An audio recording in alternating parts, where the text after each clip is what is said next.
अस्सलाम वालेकुम dear aspirants, I am Satyan Ali, lecturer botany in higher education department. और आज का हमारा टॉपिक है dominance relations in genetics. Dominance relations यानी कि जब भी आप जेनेटिक्स में लॉज पढ़ते हैं, मेंडल के लॉज, लॉ ऑफ सेग्रीगेशन और लॉ ऑफ इंडिपेंडेंट असॉर्टमेंट, तो उनके फौरी बाद एक कॉन्सेप्ट डिस्कस होता है, वो है डोमिनेंस रिलेशंस का। यानी कि एक जीन की दो लील्स एक दूसरे के एक्सप्रेशन पर किस तरीके से असरअंदाज होती हैं, उस रिलेशन को हम बोलते हैं डोमिनेंस रिलेशंस। एक्चुअली अगर हम मॉडर्न साइंसेस के अकॉर्डिंग देखें तो जीन्स का जब भी आप इंटरेक्शन स्टडी करते हैं तो दो लेवल्स पर करते हैं। एक होता है इंट्राजेनिक इंटरेक्शंस, यानी कि एक ही जीन की दो लील्स का आपस में रिलेशन, और दूसरा होता है इंटरजेनिक, यानी कि एक जीन दूसरी जीन के एक्सप्रेशन पर किस तरीके से असरअंदाज हो सकती है। वो अलग से एक लेक्चर होगा इंटरजेनिक का, उसमें हम एपिस्टेसिस के केसेस पढ़ेंगे। यहां पर हम डिस्कस करने जा रहे हैं डोमिनेंस रिलेशनशिप्स, जिनको आप कंप्लीट डोमिनेंस, इनकम्प्लीट डोमिनेंस, को डोमिनेंस या फिर ओवर डोमिनेंस के नाम से पढ़ते हैं। तो सबसे पहले डोमिनेंस क्या चीज है। जिस तरह के ह्यूमंस डिप्लॉयड ऑर्गेनिजम्स हैं, डिप्लॉयड ऑर्गेनिजम्स होने का मतलब यह है कि हमारे पास हर जीन की दो कॉपीज हैं, यानी कि we have two different forms of a gene और we may have same two forms of a gene. हमारे पास हर जीन की टू फॉर्म्स हैं, वो सेम हो सकती हैं या डिफरेंट हो सकती हैं। फॉर एग्जाम्पल अगर आप मेंडल के पर्सपेक्टिव से पढ़े, आपने देखा था कि मेंडल ने सारे तजर्बात पी पर किए थे, मटर पर किए थे। और फॉर एग्जाम्पल मटर के अंदर आप कह लेते हैं राउंड सीड्स, तो राउंड सीड्स के लिए आप कैपिटल आर यूज करते हैं। इसका मतलब यह है कि उसके पास जो जीन है उसकी दोनों अलील्स कैपिटल आर में है, दोनों डोमिनेंट हैं। फिर हम समटाइम लिखते हैं कैपिटल आर स्मॉल आर। इसका मतलब यह है कि एक अलील डोमिनेंट है, एक रिसेसिव है, और जो रिंकल्ड सीड्स होते हैं उनकी दोनों अलील्स रिसेसिव होती हैं। तो आपके पास जो एक जीन है उसकी एक से ज्यादा फॉर्म्स हो सकती हैं, जीनोटाइप्स हो सकती हैं। दे कैन बी होमोजाइगस, जिसमें दोनों अलील्स सेम हो, और दे कैन बी हेट्रोजाइगस, जिसमें दोनों अलील्स डिफरेंट हो। तो डोमिनेंस रिलेशनशिप्स का सवाल तब पैदा होता है जब दोनों अलील्स एक दूसरे से डिफरेंट हो। अगर वो अलील्स एक दूसरे से डिफरेंट होगी तो हम स्टडी करेंगे कि कौन सी अलील दूसरी अलील के एक्सप्रेशन को छुपा सकती है, या अगर नहीं छुपाती तो उस पर किस तरीके से असरअंदाज होगी।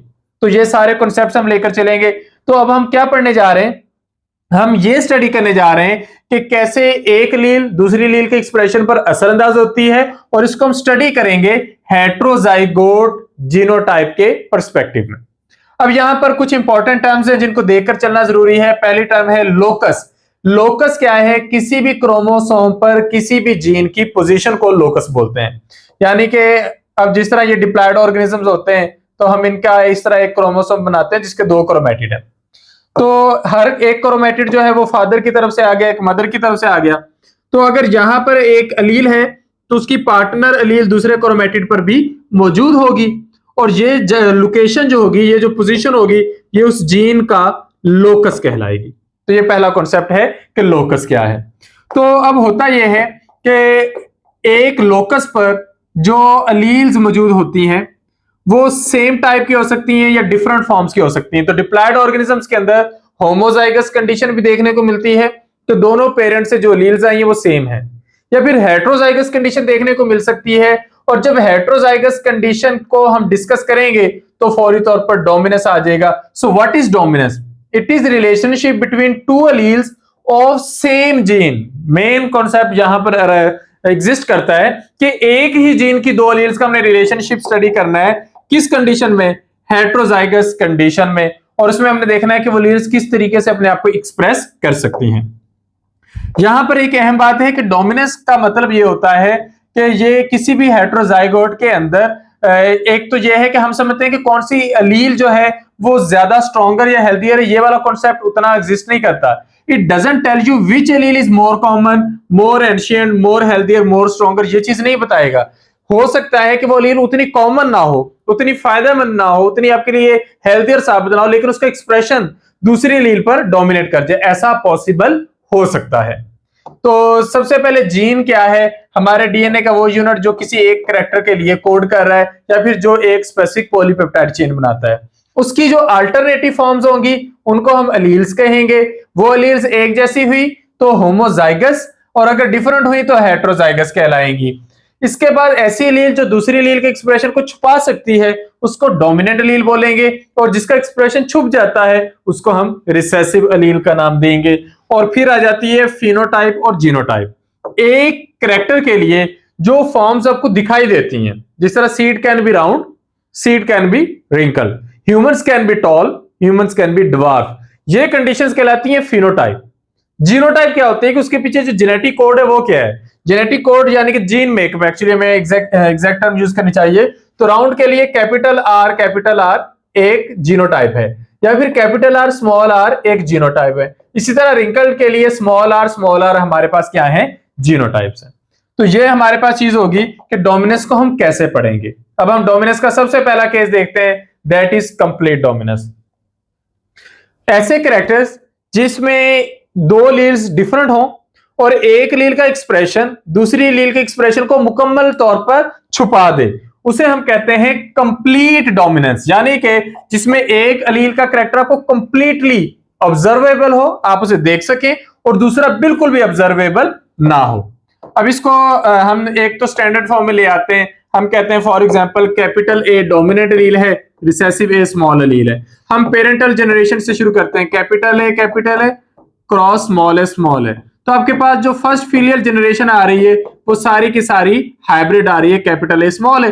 अब आप एक कैपिटल ए स्मॉल है पेरेंट का क्रॉस दूसरे कैपिटल ए स्मॉल है पेरेंट से करवाते हैं, और आपके पास पुनेट स्क्वायर में जो जीनोटाइपिक रेशियो बनती है वो बनती है 1, ये दोनों मिला के 2 और ये रेशियो 1।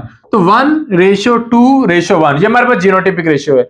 और इनमें से कंप्लीट में डोमिनेंट कितनी होगी, ये भी डोमिनेंट होगी, ये भी डोमिनेंट और ये भी डोमिनेंट, और ये एक रिसेसिव होगी।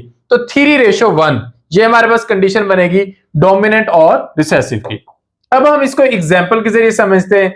मेंडल जब पर्पल फ्लावर कलर्स को स्टडी कर रहा था और व्हाइट फ्लावर्स को स्टडी कर रहा था स्वीट पी के अंदर, तो जब क्रॉस करवाया गया कैपिटल पी स्मॉल पी का, तो जीनोटाइपिक रेशियो आई 1:2:1, और जो फिनोटाइपिक रेशियो आई वो 3 पर्पल और 1 व्हाइट की आई। तो पेपर में यह क्वेश्चन पूछा जा सकता है कि जो कंप्लीट डोमिनेंस है उसमें जीनोटाइपिक रेशियो क्या आती है और फिनोटाइपिक रेशियो क्या आती है। तो जीनोटाइपिक रेशियो आपके पास ये है, फिनोटाइपिक रेशियो ये है। अब अगर आप क्रॉस करवाते हैं P1 क्रॉस, जो फर्स्ट क्रॉस करवाते हैं एक कंप्लीटली डोमिनेंट का कंप्लीटली रिसेसिव के साथ, तो पहली जनरेशन सारी की सारी आपके पास क्या आती है, पर्पल फ्लावर्स वाली, यानी कि डोमिनेंट कैरेक्टर 100% आप एक्सपेक्ट कर सकते हैं। तो इसका मतलब यह हुआ कि purple is dominant over white, it is completely dominant over white. अब अगर आप कैपिटल P स्मॉल p का कैपिटल P स्मॉल p के साथ क्रॉस करवाते हैं तो आपके पास ये नेक्स्ट ये रेशियो आ जाती है। इस रेशियोस को अगर आप देखें तो 3:1, 3 पर्पल है 1 व्हाइट है, इसका मतलब 3 जो पर्पल है वो ज्यादा डोमिनेंट है। अब आगे टेस्ट क्रॉस आप करवा सकते हैं। टेस्ट क्रॉस में आपने करना क्या होता है, टेस्ट क्रॉस में आपने एक हेट्रोजाइगस कंडीशन लेनी है। हेट्रोजाइगस कंडीशन में आपको कंफर्म फिनोटाइप का पता होता है और जीनोटाइप का भी पता होता है। स्मॉल p का कंफर्म पता है कि सीड्स रिंकल हैं, यानी कि रिंकल सीड्स आप उठाएंगे और आपको पता होगा कि इनकी जीनोटाइप क्या है, स्मॉल p। लेकिन अगर आप राउंड सीड उठाएं तो देखकर आप नहीं बता सकते कि वो होमोजाइगस राउंड है या हेट्रोजाइगस राउंड है, तो आप उसका क्रॉस करवा कर देखेंगे इसके साथ। अगर तो आधे पर्पल आधे व्हाइट, यानी कि आधे डोमिनेंट आधे रिसेसिव आ रहे हैं, आधे राउंड आधे रिंकल्ड आ रहे हैं, तो आपके पास जो अननोन था वो आपके पास हेट्रोजाइगस है। और अगर सारे के सारे डोमिनेंट आ रहे हैं, यानी कि अगर ये कैपिटल P होता तो फिर 100% आपके पास जो जनरेशन है वो सारी की सारी डोमिनेंट कैरेक्टर के साथ आती। तो ये आपके एक्सपेक्टेड रेशियोज हैं जो आप इसके अंदर ऑब्जर्व कर सकते हैं। तो यहां पर आप देख सकते हैं कि आप पर्पल फ्लावर का व्हाइट के साथ क्रॉस करवाते हैं, फर्स्ट जनरेशन सारी की सारी पर्पल है, और फिर आगे जब आप इसका क्रॉस करवाते हैं तो फर्दर यानी कि एक पर्पल का हाइब्रिड पर्पल का दूसरे हाइब्रिड पर्पल के साथ, तो आपके पास जो अगली जनरेशन आएगी वो 3:1 में फॉल करेगी। इसी तरह यहां पर एक और अहम तरीन सवाल आता है, why can one functional allele be enough. इस कॉन्सेप्ट को बोलते हैं हैप्लो सफिशिएंसी कॉन्सेप्ट। मैं आपको समझाता हूं। आपने कहा कि कैपिटल P ये पर्पल होंगे, और जो अगर आप स्मॉल p रिसेसिव कंडीशन लिख लेते हैं ये व्हाइट होंगे। लेकिन अगर कैपिटल P स्मॉल p तो ये लाइट पर्पल क्यों नहीं है, यानी कि ये कंप्लीटली पर्पल क्यों है? तो हमारे अंदर बहुत सारे कैरेक्टर्स ऐसे होते हैं जिनके लिए एक अलील का एक्सप्रेशन सफिशिएंट होता है उस कैरेक्टर को कंप्लीटली लाने के लिए। तो एक के काम करने का मतलब यह है कि डिप्लॉयड कंडीशन काम नहीं कर रही, डिप्लॉयड कंडीशन फंक्शनल नहीं है, बल्कि सिर्फ एक अलील जो है उस कैरेक्टर को लेकर चल रही है। इसको हम बोलते हैं हैप्लो सफिशिएंसी, यानी कि haploid condition is enough to create to generate that character, उस कैरेक्टर को कंप्लीटली एक्सप्रेस करने के लिए जो हैप्लॉयड कंडीशन है वो इनफ है। तो इस कॉन्सेप्ट को हैप्लो सफिशिएंसी कॉन्सेप्ट कहते हैं। तो पहले हमने डोमिनेंस को देखा, डोमिनेंस क्या है, हम क्यों पढ़ रहे हैं। फिर हमने उससे रेलेवेंट टर्म्स देखी, होमोजाइगस, हेटेरोजाइगस, इस तरह की। और फिर उसके बाद हमने नेक्स्ट कॉन्सेप्ट देखा कंप्लीट डोमिनेंस का, और कंप्लीट डोमिनेंस के कॉन्सेप्ट के बाद हम किस तरफ आगे हैप्लो सफिशिएंसी को समझने के लिए कि ये क्या चीज है। अब हम एक और एग्जांपल देखते हैं, टे-सेक डिजीज। इसको कहते हैं लेवल डिपेंडेंट डोमिनेंस। अब इसमें क्या है, ह्यूमंस के अंदर एक एंजाइम है, एंजाइम का नाम है बीटा हेक्सोज अमाइनिडेज ए। ये एक बहुत ही इंपॉर्टेंट प्रोटीन आप इसे कह लें, क्योंकि एंजाइम्स आर प्रोटीन। इसके लिए एक जीन हमारे अंदर मौजूद होती है, हेक्साजीन, क्रोमोसोम नंबर 15 पर। हर एक सेल के अंदर जो लाइसोसोम्स है उसके अंदर ये मौजूद होती है, और ये एक फैटी सब्सटेंस को तोड़ने का काम करती है। वो सब्सटेंस का नाम है GM2 गैंग्लियोसाइड। अब ये चीजें अंडरस्टैंडेबल है कि हमारी बॉडी में एक एंजाइम है, वो किसी फैटी सब्सटेंस को तोड़ता है। कहां पर? स्पेशली ब्रेन सेल्स के अंदर या स्पाइनल कॉर्ड के अंदर। अच्छा, अगर वो अपना काम कर रहा है तो सब ठीक है, लेकिन अगर वो अपना काम नहीं करता तो क्या होगा? वो जिस चीज को तोड़ रहा था वो चीज नहीं टूटेगी, वो चीज अकामुलेट होना शुरू हो जाएगी, जमा होना शुरू हो जाएगी, और उससे एक ब्रेन का डिसऑर्डर आएगा जिसे हम टे-सेक डिजीज का नाम देते हैं। तो ये डिजीज किस तरह की है? ये एक रिसेसिव कैरेक्टर वाली डिजीज है। इसमें होता क्या है, अगर तो दोनों अलील्स नॉर्मल हैं तो ह्यूमन नॉर्मल है, अगर एक अलील म्यूटेंट है तो ह्यूमन कैरियर है लेकिन नॉर्मल है। लेकिन अगर दोनों अलील्स रिसेसिव होंगी तो इंसान को बीमारी हो जाएगी, and that disease is known as Tay Sachs disease. तो इसको हम टे-सेक डिजीज का नाम देते हैं। ये आस्ता आस्ता इसका बिल्डअप होता जाता है बॉडी में टॉक्सिक सब्सटेंसेस का, और ये बीमारी आस्ता आस्ता लेवल्स पर आकर बिल्डअप होना शुरू हो जाती है। तो इसकी जीनोटिपिक रेशियो आपके पास 1:2:1 है, और जो आपके पास फिनोटिपिक रेशियो है वो 3:1 आपके पास आएगी। तो ये होगी कंप्लीट डोमिनेंस।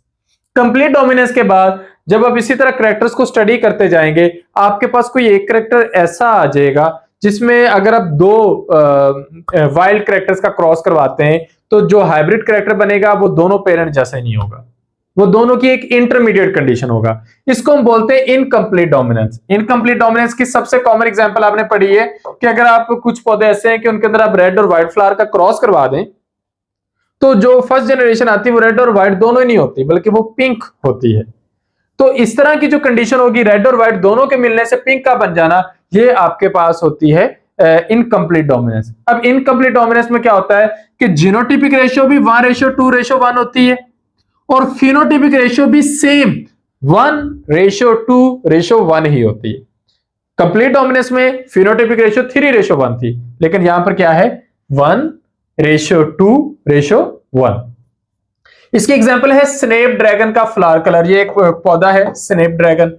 स्नेप ड्रैगन का जो फ्लावर होता है, अगर वो हमारे पास रेड हो तो हम उसे लिखते हैं CR, और व्हाइट हो तो लिखते हैं CW। अब यहां पर आपको कुछ चीजें समझाते हुए चलते हैं। आप जब कंप्लीट डोमिनेंस पढ़ रहे थे, आपने राउंड के लिए कैपिटल R और रिंकल के लिए स्मॉल r, यानी कि राउंड R से बनता है ना, तो R फॉर राउंड, चूंकि वो डोमिनेंट कैरेक्टर कैपिटल R लिख दिया, रिसेसिव के लिए स्मॉल r। अब यहां पर रेड और व्हाइट के लिए भी तो यूं कर सकते थे ना, कैपिटल R रेड के लिए और व्हाइट के लिए स्मॉल r, लेकिन हमने ऐसा नहीं किया। क्यों नहीं किया? क्योंकि यहां पर red is not dominant over white and white is not dominant over red. दोनों डोमिनेंट है, और दोनों की जो डोमिनेंस है वो इंटरमीडिएट लेवल पर है। तो हम दोनों के लिए क्या यूज कर रहे हैं, हम दोनों के लिए अलग अलग सिंबल यूज कर रहे हैं। तो एक के लिए हम रेड कलर, एक के लिए हम व्हाइट कलर। तो अगर हम इसका क्रॉस इसके साथ करवाएंगे तो पहले ही जनरेशन के पास एक अलील होगी CR और एक होगी CW।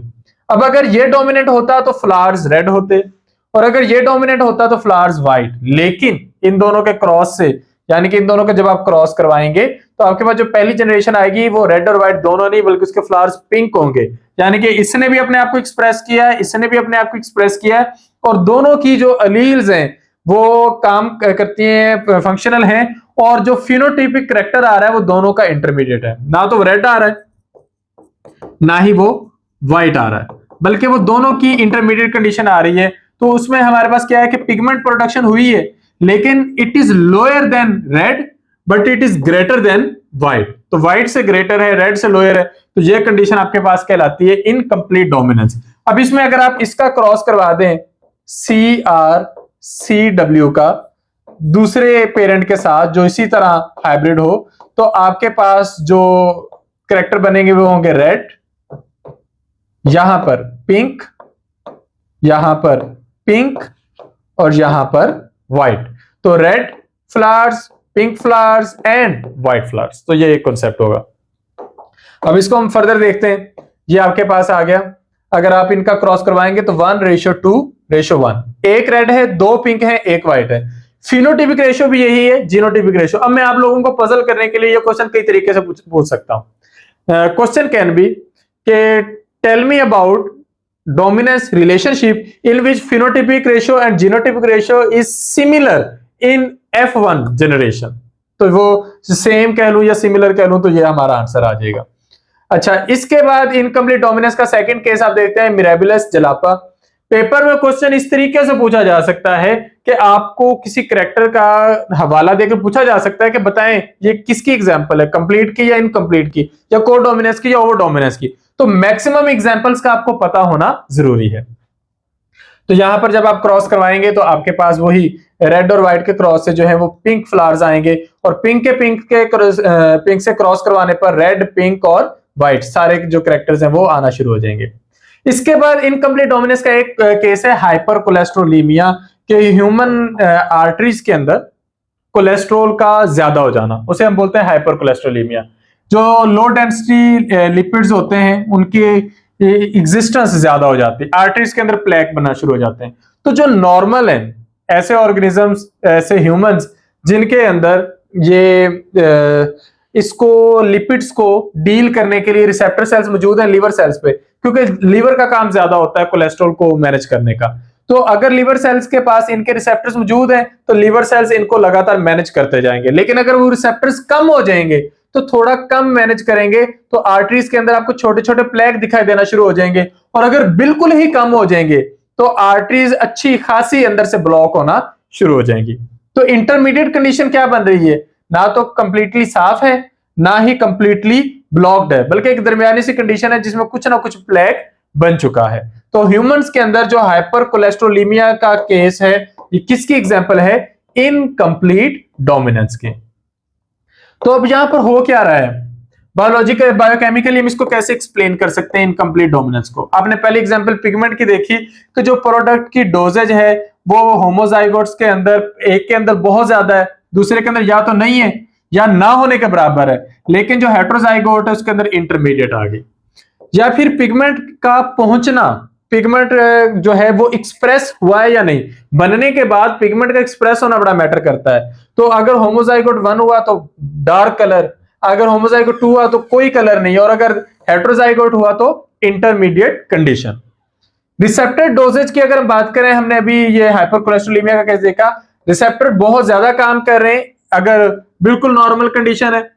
अगर हमारे पास होमोजाइगस रिसेसिव कंडीशन है तो बहुत लो एक्टिविटी है, और हेटेरोजाइगोट्स की कंडीशन में एक्टिविटी जो है वो कम होगी लेकिन एग्जिस्ट कर रही होगी।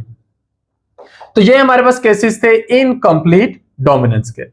नेक्स्ट आ जाता है केस को डोमिनेंस का, जिसमें दोनों एलील्स मौजूद हैं, दोनों एलील्स एक्सप्रेस होती हैं, लेकिन आपको जो कैरेक्टर दिखाई देता है वो कोई ब्लेंडेड कैरेक्टर नहीं है, वो कोई इनकम्प्लीट या इंटरमीडिएट कैरेक्टर नहीं है, वो एक्सप्रेशन पूरे का पूरा ही दिखाई देता है। फॉर एग्जाम्पल इसकी केस है एबीओ ब्लड ग्रुप सिस्टम, के हमारे ब्लड के अंदर अगर हमारे डीएनए में आई ए एलील मौजूद है तो एंटीजन ए बन जाएगी, और अगर आई बी है तो एंटीजन बी बन जाएगी। अब अगर हमें एक पेरेंट से आई ए मिल जाती है और एक से आई बी, ये दोनों सीक्वेंसेस मिल जाती हैं, तो हमारे अंदर कौन सी एंटीजन बनेगी। अगर कंप्लीट डोमिनेंस होती तो दोनों में से कोई एक एंटीजन बनती, अगर इनकम्प्लीट डोमिनेंस का केस होता तो कोई ऐसी एंटीजन बनती जिसकी फॉर्म इन दोनों से डिफरेंट है और इंटरमीडिएट केस है, लेकिन हमारे पास ए एंटीजन बी बनती है और बी भी बनती है, दोनों पूरी की पूरी बन जाती हैं, तो that is the case of codominance. इसका इससे भी इंटरेस्टिंग केस मैं आगे आपको दिखाने जा रहा हूं। तो अगर दोनों एलील्स एक्सप्रेस हो रही हैं तो वो कोडोमिनेंस कहलाता है। इसकी एग्जांपल ये एबीओ ब्लड ग्रुप सिस्टम है। अब ह्यूमंस में ब्लड को लेकर 3 एलील्स हैं, आई ए, आई बी और रिसेसिव आई। अगर दोनों आई ए हो तो ब्लड ग्रुप ए, अगर दोनों आई बी हो तो ब्लड ग्रुप बी, और अगर दोनों रिसेसिव हो तो ब्लड ग्रुप ओ। यानी कि ए एंटीजन है या बी एंटीजन है या कोई भी एंटीजन नहीं है। लेकिन अगर आई ए के साथ रिसेसिव आई आ जाए तो आई ए ने एक्सप्रेस होना है, रिसेसिव आई ने कोई एंटीजन कोड नहीं करनी, तो एंटीजन ए बन गई तो ब्लड ग्रुप ए होगा। So I A is completely dominant over recessive I, I B is completely dominant over recessive I. But in case of I A and I B, अगर आपके पास दोनों एलील्स आ रही हैं तो दोनों की दोनों एक्सप्रेस हो रही हैं, और जब दोनों एक्सप्रेस हो रही हैं तो दोनों की एंटीजन बन रही हैं, और जब दोनों की एंटीजन बनेगी तो ब्लड ग्रुप बन जाएगा ए बी। यानी कि आपके ब्लड में एंटीजन ए को कंप्लीटली डिटेक्ट किया जा सकता है, एंटीजन बी को अलग से कंप्लीटली डिटेक्ट किया जा सकता है। तो ये हमारे पास केस बनता है कोडोमिनेंस का। तो हमारे पास क्या है कि I A and I B are codominant over each other. तो ये हमारे पास इसकी एग्जांपल है। इससे भी ज्यादा जो वाज़ेह एग्जांपल आपको देखने को मिलती है मैं आगे चलकर आपको दिखाता हूं। इसी तरह M N blood group system है, एल एम एम एंटीजन बनाते हैं, एल एन एन एंटीजन बनाते हैं, और अगर हेटेरोजाइगोट कंडीशन हुई तो एम एंटीजन भी होगी और एन एंटीजन। अब आते हैं रोन कोट कलर। हमारे पास जो कैटल्स होते हैं इनके अंदर जो हेयर्स के अंदर पिगमेंट का एक्सप्रेशन है वो डिफरेंट टाइप का हो सकता है। एक कंडीशन हो सकती है कि कैपिटल आर, यानी कि वो एलील्स मौजूद हो सकती हैं जो रेड पिगमेंट बनवाती हैं, या वो एलील्स मौजूद हो सकती हैं जो रेड पिगमेंट नहीं बनवाती और जो कोट कलर है वो व्हाइट रह जाता है। लेकिन अगर एक एलील हो रेड वाली और एक एलील हो नो पिगमेंट वाली यानी कि व्हाइट वाली, तो उस सूरत में क्या होगा? अब इनमें ये होता है कि इनके कुछ हेयर्स के अंदर ये पिगमेंट जो होगा वो एक्सप्रेस हो जाएगा और कुछ में एक्सप्रेस नहीं होगा, और जब कुछ हेयर्स में ये एक्सप्रेस होगा कुछ में नहीं, तो इनकी बॉडी कलर आपको कुछ इस तरीके से दिखाई देगा। ये रेड है, ये व्हाइट है, लेकिन इसमें कुछ हेयर्स रेड कुछ व्हाइट, तो लेयर्स बन गई पूरी की पूरी। कहीं पर पूरी पूरी लेयर रेड आ रही है, कहीं पर व्हाइट आ रही है। ये जो कोट कलर बन जाता है इसको हम रोन कोट कलर कहते हैं। ये कोट कलर की हमारे पास एक एग्जांपल है। It is not a blended colour, it is not a mixed colour, बल्कि it is a mixture of red hairs and white hairs. दो अलग अलग हेयर्स का मिक्सचर है, तो ये हमारे पास केस बन जाता है कोडोमिनेंस का। इसके बाद सिकल सेल एनीमिया का केस देखते हैं। सिकल सेल एनीमिया में क्या होता है कि आपके जो रेड ब्लड सेल्स हैं अगर इनकी शेप नॉर्मल है तो ये बहुत अच्छे से ऑक्सीजन को कैरी करेंगे। तो इसकी यहां पर रेड ब्लड सेल्स पर जो हीमोग्लोबिन है जो ऑक्सीजन कैरी कर रही है ग्लोब्यूलर है। अगर इसकी दोनों एलील्स नॉर्मल होंगी ये ग्लोब्यूलर रहेगी। अगर एक एलील नॉर्मल और एक एलील रिसेसिव होगी तो red blood cells mostly normal होंगे, some red blood cells will be sickle shape. Sickle shape होती है जो इब्तिदाई तौर पर आपको चांद दिखाई देता है वैसी शेप। लेकिन अगर दोनों एलील्स ही म्यूटेंट हो गई तो उस सूरत में होगा ये कि जो रेड ब्लड सेल्स हैं जो हीमोग्लोबिन है उसकी शेप सिकल शेप हो जाएगी, वो ऑक्सीजन ही कैरी करेंगे, बंदे को डिजीज हो जाएगी। उस डिजीज को आप नाम देंगे एनीमिया, सिकल सेल एनीमिया। यानी कि आपकी बॉडी में खून की कमी, खून के अंदर ऑक्सीजन की कमी हो जाएगी due to sickle shaped red blood cells. तो ये कंडीशन देखने को मिलती है। तो अगर हम एक कैरियर का क्रॉस दूसरे कैरियर से करवाएं तो 25% पर्सन नॉर्मल होंगे, 50% कैरियर होंगे और 25% को सिकल सेल एनीमिया का प्रॉब्लम हो जाएगा। अब इसमें डोमिनेंस रिलेशन कहां पर निकल रहा है? वो जो कैरियर हैं उनके कुछ रेड ब्लड सेल्स नॉर्मल और कुछ सिकल शेप्ड होंगे। जो नॉर्मल है वो नॉर्मल है, जो सिकल शेप्ड है वो सिकल शेप्ड है, तो दोनों कैरेक्टर्स कंप्लीटली एक्सप्रेस हो रहे हैं। ये हमारे पास सिकल सेल एनीमिया का केस आ गया। इसके बाद नेक्स्ट केस है ओवर डोमिनेंस का, हेटेरोजाइगोट एडवांटेज का डोमिनेंस सीरीज में। इसमें हम ओवर डोमिनेंस को देखते हैं कि कुछ कैरेक्टर ऐसे भी देखने को मिले जिसमें एक होमोजाइगोट एक कैरेक्टर लेकर आ रहा है, दूसरा होमोजाइगोट दूसरा उसी कैरेक्टर का दूसरा एक्सप्रेशन लेकर आ रहा है। लेकिन जो हेटेरोजाइगोट है वो कैरेक्टर में दोनों होमोजाइगोट से आगे निकल जाता है, तो उस कंडीशन को हम बोलते हैं ओवर डोमिनेंस। यानी कि हमारे पास ये एक डोमिनेंट कंडीशन है, इसके अंदर इनका फिटनेस लेवल 0.8 है, दूसरी हमारे पास कंडीशन है उसका फिटनेस लेवल 0.7 है, लेकिन जो हेटेरोजाइगोट्स हैं उनका फिटनेस लेवल सबसे ज्यादा है। अब ये कैसे होगा इसको हम देखते हैं। सिकल सेल एनीमिया के केस में अगर देखें तो जिन लोगों को सिकल सेल एनीमिया का आप कह सकते हैं वो कैरियर होते हैं, उनको मलेरिया जल्दी नहीं होता, तो वो मलेरिया से इम्यून हो जाते हैं। तो जो मलेरिया से इम्यून हो जाते हैं तो उन्हें क्या मिल गया, उन्हें बेनिफिट मिल गया। तो ये वाला जो केस है इसको हम हेटेरोजाइगोट का एडवांटेज बोलते हैं। तो हेटेरोजाइगोट एडवांटेज की एग्जांपल क्या है, सिकल सेल एनीमिया। इसको समझें, नॉर्मल हीमोग्लोबिन, कोई सिकल सेल डिजीज नहीं, लेकिन मलेरिया होने के बड़े चांसेस।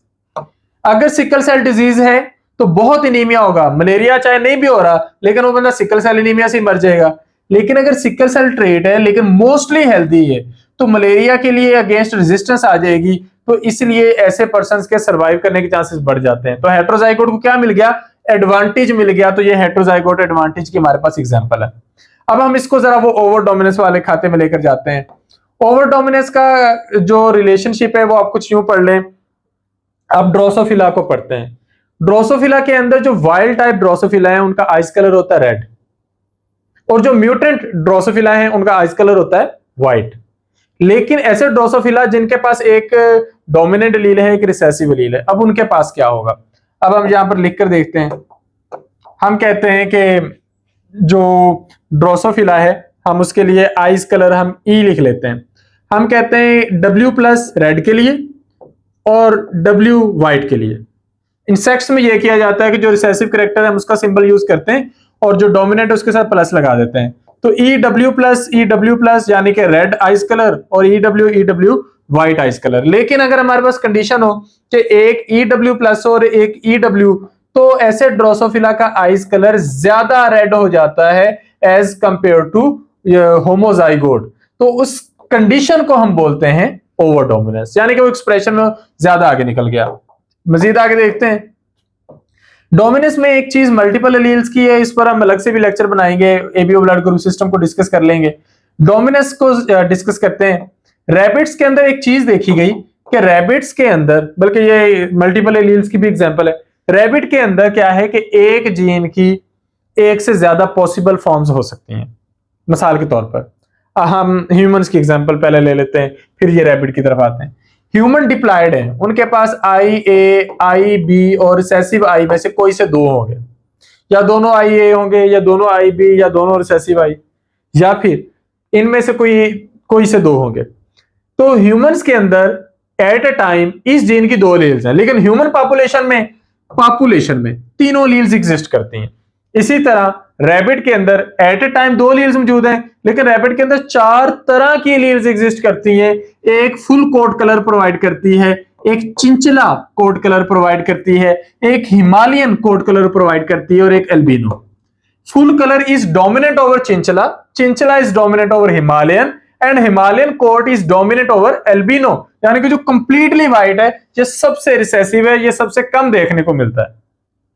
अब आप इनका एक्सप्रेशन देख सकते हो। फुल कोट कलर पूरी बॉडी पर आ रहा है, चिंचिला में बॉडी के अंदर पैटर्न आ रहे हैं, कहीं से व्हाइट कहीं से डार्क। और जो हमारे पास हिमालयन है उसमें बॉडी के कुछ स्पेसिफिक रीजन्स हैं जो कि पिगमेंटेड है, बाकी सारी की सारी बॉडी जो है वो अल्बिनो है, और जो फुल अल्बिनो है वो कंप्लीटली कलरलेस है, अल्बिनो दिखाई दे रहा है।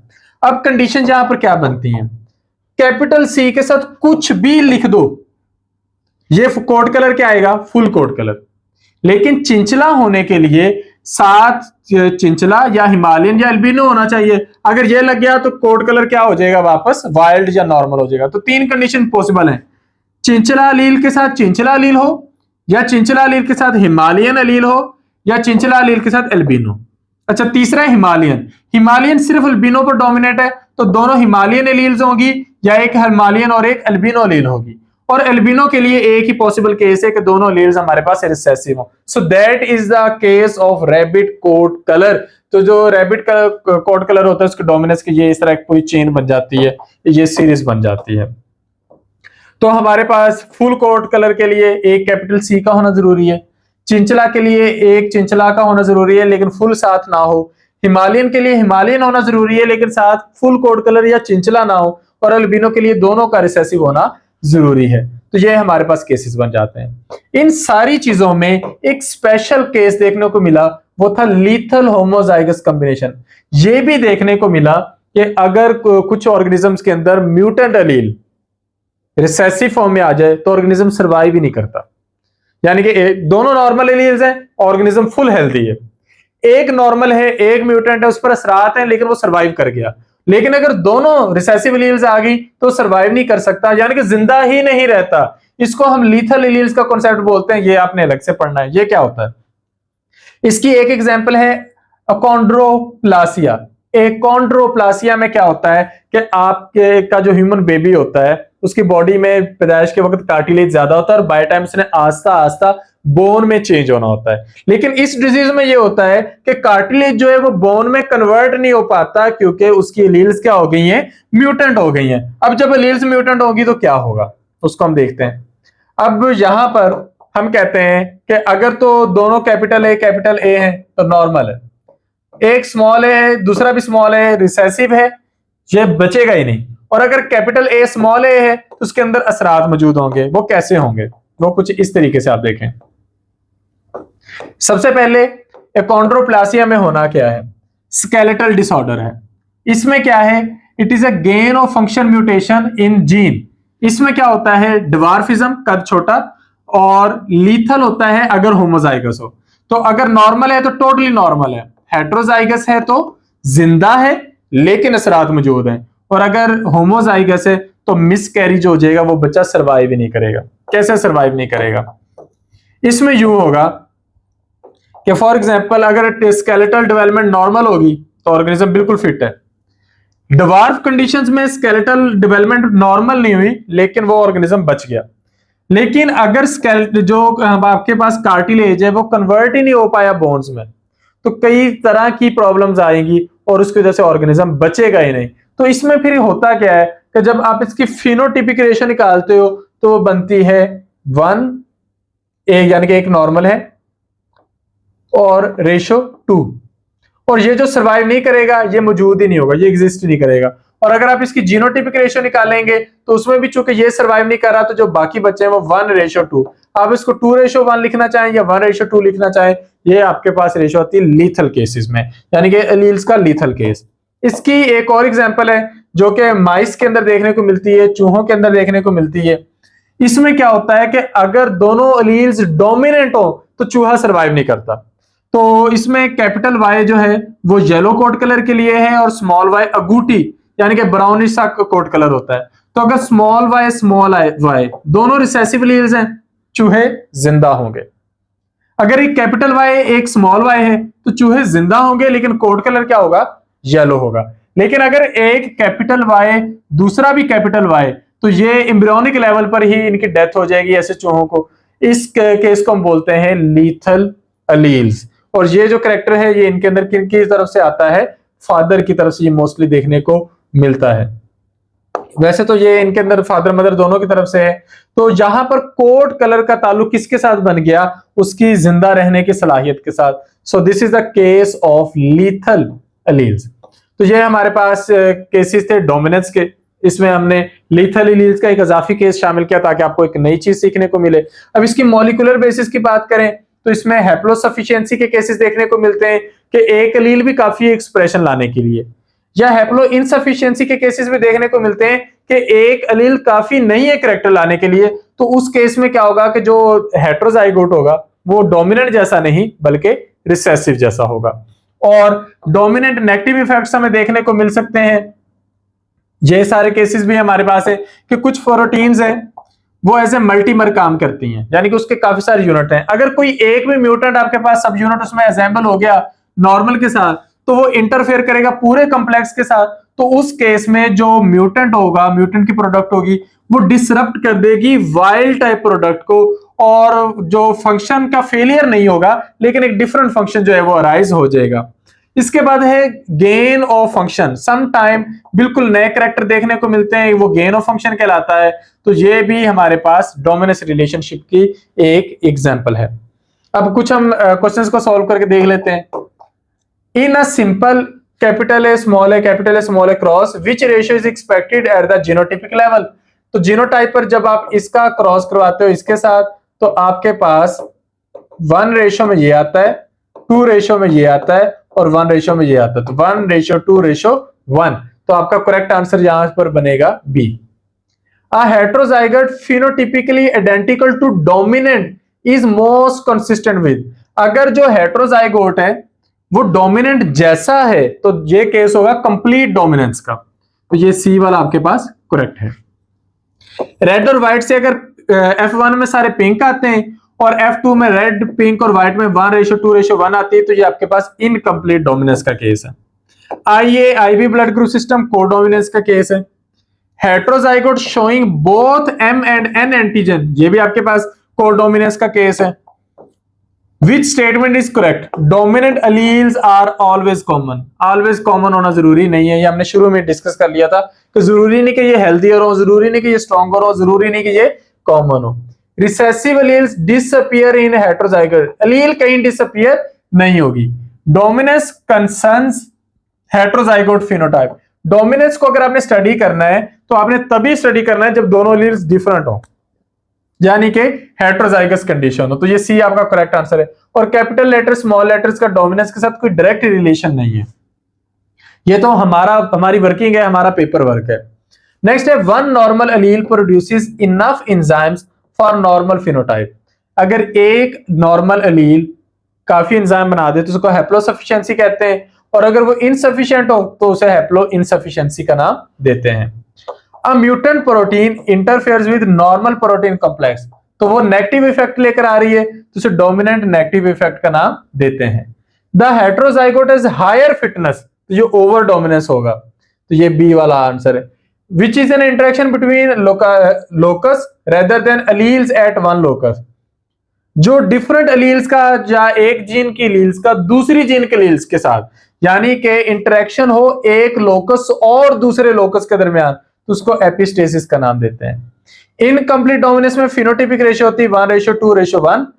2:1 का केस आपको तब देखने को मिलेगा जब कोई एक ऑर्गेनिज्म सर्वाइव ही नहीं करेगा, तो जो बाकी के सर्वाइव करेंगे वो 3 होंगे, 3 में से 2 आप कह लो एक तरह के, एक तरह का है, तो ये आपके पास lethal genotypic removes 1 Mendelian class, ये आपका करेक्ट आंसर बन जाएगा। Which statement best describes codominance? तो हेट्रोजाइगोट इज इंटरमीडिएट। कोडोमिनेंस में हेट्रोजाइगोट इंटरमीडिएट तो नहीं होता, ये इनकम्प्लीट डोमिनेंस में होता है। One allele completely mask the other, ये कंप्लीट डोमिनेंस में होता है। Both allele specific effects are detectable, ये कोडोमिनेंस में होता है। बोथ अलील्स आर रिसेसिव, ये भी जरूरी नहीं है। Dominance can differ between protein level and clinical phenotype because, जब आप डोमिनेंस को स्टडी करते हैं तो एक ऑर्गेनिज्म दिखने में हेल्दी नजर आ सकता है लेकिन इनफैक्ट वो कैरियर भी हो सकता है। तो ये क्यों होता है? Because alleles change sequence after fertilization. Alleles कभी भी अपनी सीक्वेंस चेंज नहीं करती। Phenotype is level specific. Phenotype का जो आप कह सकते हैं कि लेवल स्पेसिफिक है कि वो मुख्तलिफ एज कंडीशंस पर या मुख्तलिफ इन्वायरमेंटल कंडीशंस में उसका एक्सप्रेशन डिफरेंट हो सकता है। तो ये करेक्ट है। मेंडल का लॉ फेल नहीं होता, और डिप्लॉयड है वन एलील, ये भी गलत है, तो B is correct answer. So dominance हमारे पास ऐसा रिलेशनशिप होता है जिसे आप हेट्रोजाइगस कंडीशंस में स्टडी करते हैं। अगर एक कंप्लीटली मास्क कर दे दूसरे को तो कंप्लीट डोमिनेंस, अगर हेट्रोजाइगोट के अंदर फिनोटाइप इंटरमीडिएट हो तो इनकम्प्लीट डोमिनेंस, अगर दोनों इंडिपेंडेंट एक्सप्रेस हो जाए तो को डोमिनेंस, अगर हेट्रोजाइगस बढ़ जाए एक्सप्रेशन में दोनों होमोजाइगस से तो ओवर डोमिनेंस, और मेंडेलियन सेग्रीगेशन जो होगी वो लाजमी तौर पर अप्लाई होती रहेगी चाहे केस कोई भी हो। तो यहां पर ये लेक्चर कंप्लीट होता है।